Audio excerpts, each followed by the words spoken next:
हमारे विभिन्न ज्ञानवर्धक कार्यक्रम देखने के लिए आप हमें अभी सब्सक्राइब करें, बेल आइकन को प्रेस करें ताकि आप देख सकें हमारा कार्यक्रम सबसे पहले। और अधिक जानकारी के लिए फेसबुक पेज को लाइक करना न भूलें। जय माँ इंद्राक्षी। इंद्राक्षी धाम में दर्शकों आप सभी का हम हार्दिक स्वागत करते हैं। आज के दिन जिन जातकों का जन्म दिवस है, मैरिज एनिवर्सरी है, उन सभी को हमारी तरफ से बहुत बहुत शुभकामनाएं। आज का पंचांग 30 अगस्त सन 2020, दिन रविवार, भाद्रपद शुक्ल पक्ष, संवत 2077, तिथि द्वादशी, नक्षत्र उत्तराषाढ़ा, राहु काल 4:30 से 6, दिशा सूल पश्चिम दिशा। आज हम आपसे बात करना चाहते हैं कि कई बार घर के अंदर अशुभता व्याप्त हो जाती है। किसी भी चीज़ में, किसी भी कार्य में शुभ परिणाम प्राप्त नहीं होता। हर समय घर के अंदर सुस्ती, मायूसी, खामोशी, इस प्रकार की चीज़ें नज़र आती हैं। और कई बार तो आलम ये भी होता है कि घर में व्यक्ति का मन नहीं लगता। बाहर मन लगेगा, जैसे ही वो घर में आएगा, घर में कहीं ना कहीं उसे बेचैनी, अशुभ सी बातें, अशुभ सा मन, गिरा गिरा उदास सा मन, इस प्रकार की चीज़ें उसके मन में आने लगती हैं। तो दर्शकों, क्या ये वास्तविकता है? क्या ये मन का वहम है? और यदि ये वास्तविकता है तो हम इसका सॉल्यूशन क्या करें? कैसे हम अपने घर के अंदर अशुभता को शुभता में बदलें? देखो, जिस घर में लोग दिन में ज़्यादा सोते हों, अशुभता कुछ इन बातों से भी आती है जो मैं बता रहा हूँ। दिन में अगर घर में व्यक्ति ज़्यादातर सोते हों, उस घर में भी धीरे धीरे अशुभता अपने पैर पसारने लगती है। जिस घर में संध्या के समय भी सोया जाता हो, शाम के समय, कि जिस समय मंदिरों में घंटा घड़ियाल बजते हैं, शंखनाद होता है, गोधूली बेला होती है, पूजा का समय होता है, उस वक्त में भी यदि घर के अंदर ज़्यादा लोग सोते हैं तो भी धीरे धीरे अशुभता पैर पसारती है। जिस घर में दिन में भी अंधेरा रहता हो, हम बिल्कुल भी उसमें रोशनी की व्यवस्था ना करते हों, वहाँ पर भी हमने देखा अशुभता वास करती है। जिस घर के नीचे बेसमेंट बना हो और अक्सर बेसमेंट में अंधेरा रहता हो, तो वहाँ पर भी अशुभता वास करती है। बेसमेंट होना बुरी बात नहीं है, लेकिन हर समय उसमें अंधेरा ना रहे, उसमें चाहे हल्का सा बल्ब रोशनी कुछ न कुछ होती रहे। और जो सनातन धर्म को मानते हैं, तो ऐसी स्थिति में यदि बेसमेंट आपके घर में है तो आपको वहाँ शेष नाग की सैया पर विश्राम करते हुए भगवान विष्णु का फोटो लगाना चाहिए और रोशनी की, दीप धूप की व्यवस्था जरूर करनी चाहिए।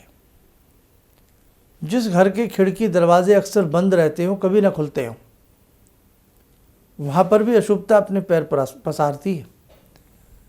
देखा नहीं, बहुत से घर में जैसे ही आप अंदर एंट्री लेंगे, जैसे ही उस घर में जाएंगे, आपका मन मायूस हो जाता है।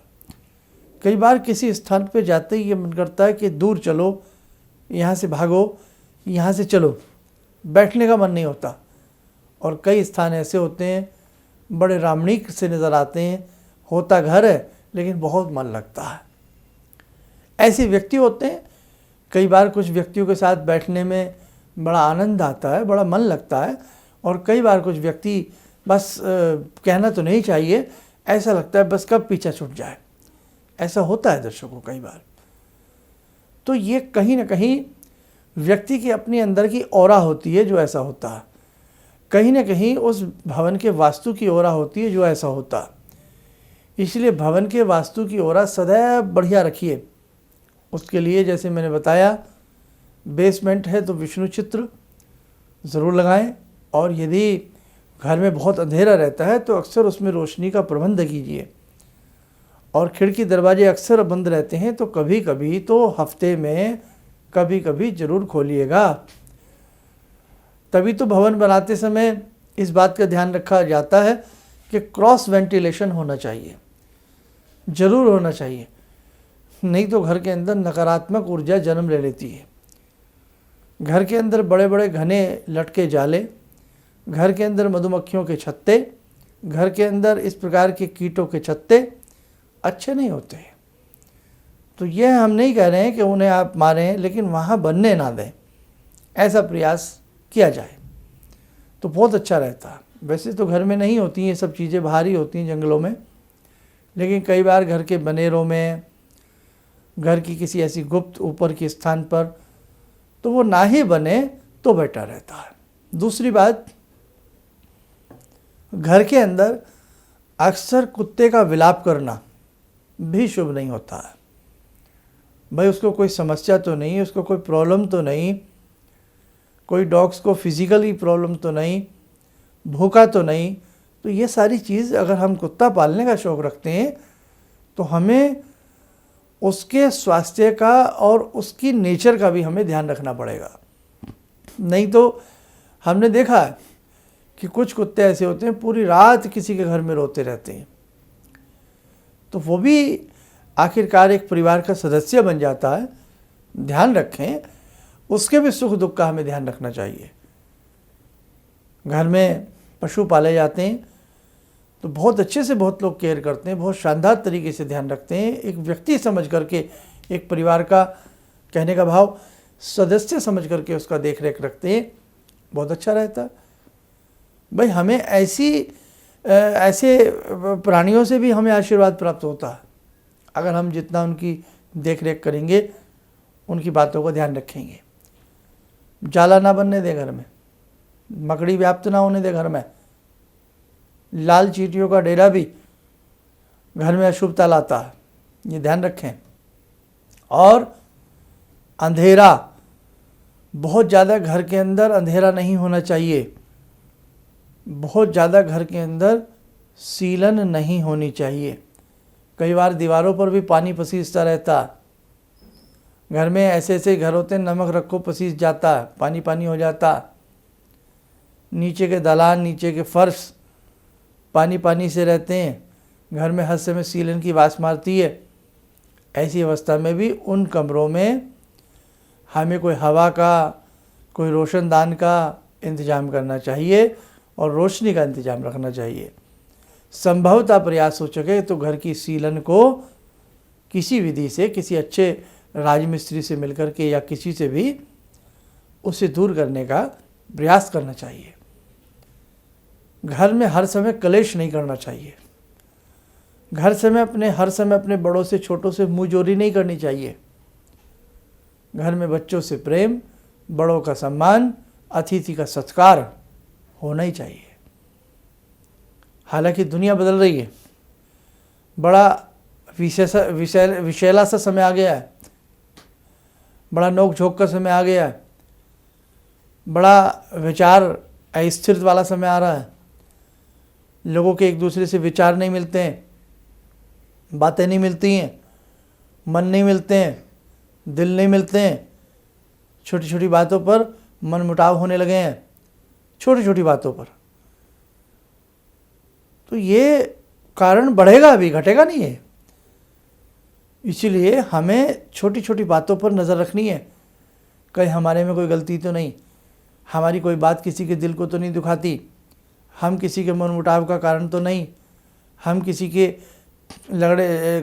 बीच में झगड़ा या ऐसे किसी फिसाद का हम कारण तो नहीं, हम कहीं गलत तो नहीं बोलते, हम कहीं कटु तो नहीं बोलते, हम कहीं झूठ तो नहीं बोलते।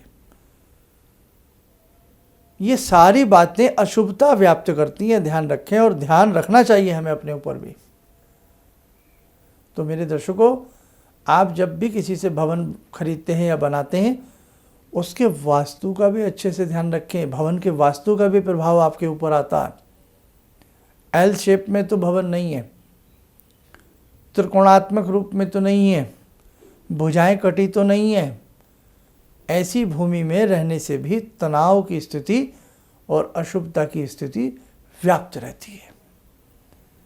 बस ध्यान रखें, क्योंकि कई बार सारी चीज़ों का कारण ग्रह भी नहीं होते, कुछ ऐसी भी चीज़ें होती हैं जो हमें पता नहीं होती हैं। इसलिए पहले लोग छोटी छोटी बातों पर, हमारे बुज़ुर्ग छोटी छोटी बातों पर विचार करते थे। आज के बच्चे उसे तकियानुसी कह देते हैं, दकियानुसी कह देते हैं, जबकि ये मालूम नहीं है कि ओल्ड इज़ गोल्ड।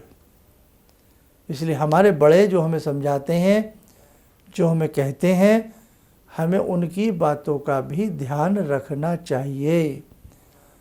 अगर दर्शकों किसी के घर में अशुभता है, उसके मन में अशुभता आएगी, उसके तन में अशुभता आएगी, उसके भाग्य में अशुभता आएगी। और जब भाग्य सोता है ना, जिंदगी के सारे रास्ते बंद होने लगते हैं और फिर व्यक्ति दुख भोगता है। फिर हमारी याद आती है कि भाई गुरुजी को कुंडली दिखा लो, हाथ की रेखाएं दिखा लो, कहीं तांत्रिक ओझा याद आते हैं, किसी ने कुछ कर तो नहीं दिया, हमारा घर बांध तो नहीं दिया, कील तो नहीं दिया। फिर बहुत सारी बातें तरह की याद आती हैं और वो धीरे धीरे कमियां इकट्ठी होती रहती हैं। एक बहुत बड़ा स्टोर बन जाता है, भंडार बन जाता है, एक साथ हमला होता है। फिर जैसे हम शरीर में अगर छोटी छोटी बीमारियां आती रहेंगी और हम ध्यान नहीं देंगे तो एक दिन हमारा घर रोगों का भंडार बन जाएगा और फिर संभलना मुश्किल हो जाएगा। इसलिए मेरे साधकों, अभी से ही छोटी छोटी बातों का भले ही आपके बच्चे ना माने, लेकिन आपका फ़र्ज़ है उन्हें समझाने का प्रयास करें। जिस वे में वो समझना चाहें उस वे में उन्हें समझाने का प्रयास करें। उन्हें भी आदत डालें कि भाई हर चीज़ अंधविश्वास नहीं होती, चाहे वो वास्तु हो, ज्योतिष हो, हम बड़ों की बातें हों, सारी चीज़ें अंधविश्वास नहीं होती। अगर सारी चीज़ें अंधविश्वास हो जाएंगी तो फिर तो किसी भी चीज़ पे कोई विश्वास नहीं करेगा, है ना। बस ध्यान रखें जो हमने आज बताया। अब एक इसका उपाय भी बता देता हूँ, बहुत अच्छा। अगर आपको लगे सारे रास्ते फेल हो रहे हैं, बच्चे भी नहीं सुन रहे हैं और घर में इस प्रकार का वातावरण व्याप्त है, किसी मर्मज्ञ से गायत्री मंत्र का अनुष्ठान सीख लें और 6 महीने में अपने घर में गायत्री के 2 अनुष्ठान करें। और जब समय बीच में हो तो उस व्यक्ति में 11 उसकी माला गायत्री की करें। चमत्कार देखें, बिल्कुल आपको 100% लाभ मिलेगा। फूलदार खुशबूदार पौधे घर में लगाए जाएं, तुलसी घर में ज़्यादा से ज़्यादा लगाई जाए और घर में सुबह और शाम के समय शंख का कुंजन किया जाए, शंख बजाया जाए, शंख के जल के छींटे मारे जाएं। जरूर आपको लगेगा कि अब मेरे घर के अंदर एक पॉजिटिव वाइब्रेशन, पॉजिटिव ऑरा मेरे घर के अंदर विकसित हो रही है। उपाय तो बहुत हैं, आप इतने कर लें तो बहुत है। अब रोज़ कुछ ना कुछ हम नया टॉपिक उठाते हैं। क्यों? कोई किसी बात से दुखी है, कोई किसी बात से दुखी है, कुछ ना कुछ छोटा मोटा दुख सबके मन में रहता। आइए दर्शकों, समय हो चला आज की ध्यानमाला का। जुड़ते हैं माँ दुर्गा से।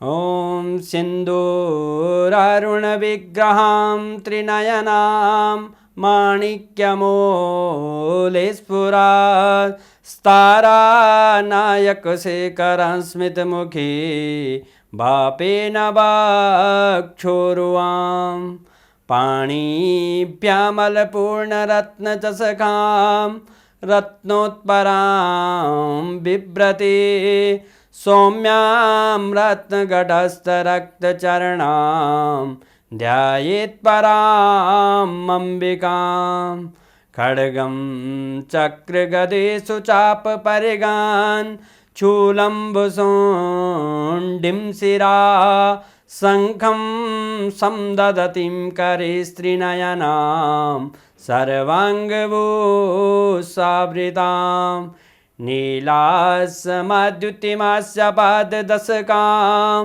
सेवे महाकालिकां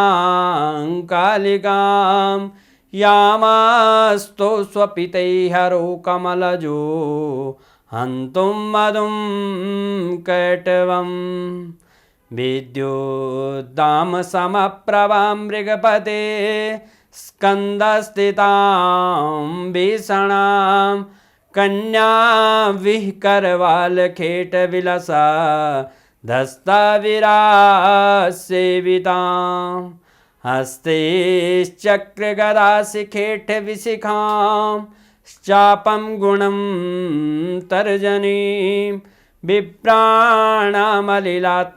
शशिधरां दुर्गां त्रिनेत्रां भजे। कवच बना लें, ध्यान करें, माँ दुर्गा का आशीर्वाद हम सबके ऊपर बरस रहा है।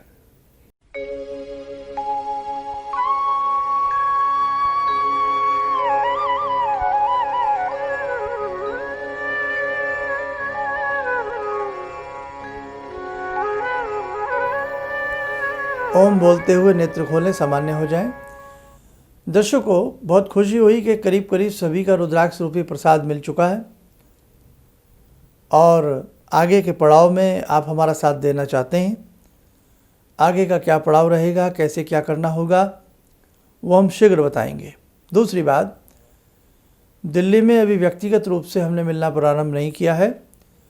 अभी टेलीफोनिक अपॉइंटमेंट ही चल रही है पहले की तरह।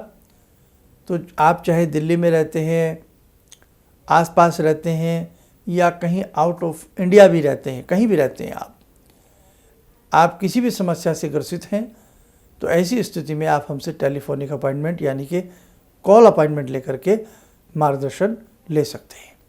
इन्हीं शब्दों के साथ हम अपनी वाणी को विराम देते हैं। जय माँ इंद्राक्षी। भगवान से जुड़ो और भगवान को से जुड़ने का जरिया आपने बताया, बहुत अच्छा लगा, बहुत धन्यवाद। और सनातन धर्म को जिंदा रखने के लिए आप जो प्रयास कर रहे हैं बहुत सराहनीय है। हम लोग को मौका मिला है, हम लोग भाग्यशाली हैं जो आपके करीब आने का हम लोग को मौका मिला है। किसी भी समस्या के समाधान के लिए मिले प्रसिद्ध हस्तरेखा एवं वास्तु विशेषज्ञ प्रोफेसर धर्मेंद्र शर्मा जी से। नोट: शिविर में भाग लेने हेतु एवं व्यक्तिगत रूप से मिलने के लिए कॉल करने का समय सुबह 10 बजे से शाम 6 बजे तक। हमारे विभिन्न ज्ञानवर्धक कार्यक्रम देखने के लिए आप हमें अभी सब्सक्राइब करें, बेल आइकन को प्रेस करें ताकि आप देख सकें हमारा कार्यक्रम सबसे पहले। और अधिक जानकारी के लिए फेसबुक पेज को लाइक करना न भूलें।